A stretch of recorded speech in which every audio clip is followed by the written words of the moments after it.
Welcome to our tutorial on how to remove end-to-end encryption in Messenger. 1. Open Messenger. You will see a lock in front of a chat that is end-to-end encrypted. 2. Click and press the chat that you want to remove end-to-end encryption from.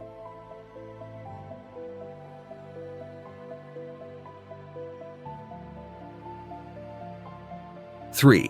Delete the chat and create new chat with that person. 4. When you create a new chat, you will be able to start chat in a normal setting and end-to-end encryption will be removed. 5.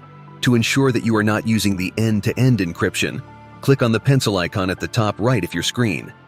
6. From here you can see if the end-to-end encryption is disabled or not. 7. There is a lock icon at the top right of your screen. Make sure you slide it towards left so it's turned off or disabled. You have learned how to remove end-to-end encryption in Messenger. Thank you for watching our guide.